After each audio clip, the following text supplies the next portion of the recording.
আজকে একটা নতুন রেসিপি নিয়ে চলে এলাম তোমাদের সাথে শেয়ার করতে। আজকের রেসিপিটা হচ্ছে চিজি এগ চিকেন। প্রথমেই কড়া গরম করে অনেকটা খানি বাটার দিলাম, তার সাথে দিলাম একটু পেঁয়াজ আর একটুখানি রসুন কুচি। আমি রসুনটাকে একটু থেতো করে দিয়েছিলাম। এরপর দিয়ে দিচ্ছি আমি গোলমরিচ গুঁড়ো। আগে থেকে সেদ্ধ করে রাখা চিকেন আর কয়েকটা সবজি আমি দিয়ে দিচ্ছিলাম কড়ার মধ্যে।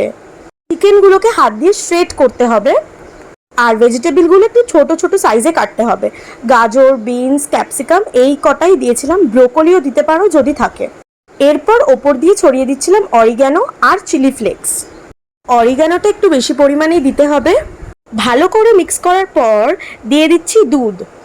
তারপর ভালো করে জিনিসটাকে মিক্স করার পর অনেকটা মেয়োনিজ দিতে হবে। এই মেয়োনিজটা কিন্তু অনেকটা পরিমাণে দিতে হবে, তোমরা দেখতেই পাচ্ছ আমি অনেকটা দিয়েছি।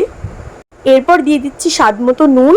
গ্যাসের ফ্লেমটা একটু লো করে এইদিকে আমি নিয়ে নিলাম কয়েকটা সেদ্ধ ডিম। ডিমগুলোকে এরকমভাবে ছোট ছোট পিসে কাটতে হবে। এই যে দেখো এরমভাবেই সাজিয়ে দিতে হবে। তারপরে আমি ওপর দিয়ে দুটো আমুলের চিজ গ্রেট করে দিচ্ছি। যদি আরও বেশি চিজি ব্যাপারটা চাও তোমরা, তাহলে 3টে বা 4টেও দিতে পারো চিজের কিউব। একটু সাজানোর জন্য ওপর দিয়ে আমি চিলি ফ্লেক্স ছড়িয়ে দিলাম। কড়াইয়ের ঢাকনাটা আমি 10-15 মিনিটের জন্য বন্ধ করে রেখে দেবো। তারপর খোলার পর দেখবে এরকম চিজি চিজি হয়ে গেছে। তো আমাদের রেডি চিজি চিকেন এগ। এটা কিন্তু সন্ধেবেলার জন্য একটা পারফেক্ট স্ন্যাক্স। তোমরা সবাই বাড়িতে ট্রাই করে আমায় জানিও কেমন হলো।